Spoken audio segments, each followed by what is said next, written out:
தமிழக வெற்றி கழகத்தினுடைய தலைவர் விஜய் அவர்கள் கரூரில் மக்களை சந்திக்கிற நிகழ்ச்சியில் தமிழக காவல்துறையினர் குளறுபடியால் போக்குவரத்தை சரி செய்யாமல் போதுமான காவலர்களை பணிக்கு அமர்த்தாமல் இருந்த காரணத்தினால் அதை பயன்படுத்திக் கொண்டு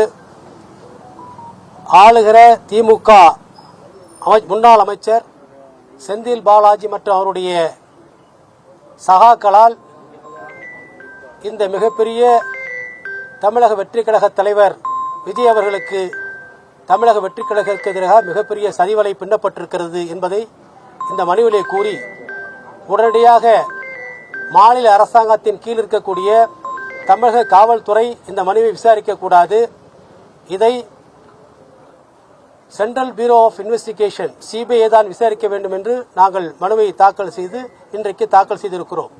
அதில் 2 விதமான உடனடியாக இடைக்கால நிவாரணம் கேட்டிருக்கிறோம். ஒன்று, அந்த சம்பவம் நடைபெற்ற இடத்திற்கு அருகில் உள்ள சிசிடிவி பதிவுகளை எப்படியாவது நீக்கி விடுவார்கள், அதை உடனடியாக கைப்பற்ற வேண்டும். அதேபோல பாதிக்கப்பட்ட அந்த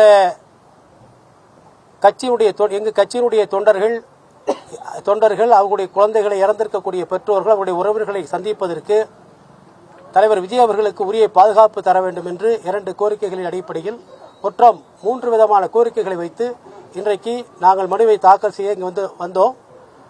வந்த நேரத்தில் நேற்று எங்களுக்கு இந்திய நீதிமன்றத்தினுடைய நீதியரசு அவர்கள் இன்றைக்கு மதியம் விசாரணைக்கு எடுத்துக் கொள்வதாக கூறியிருந்தார்கள்.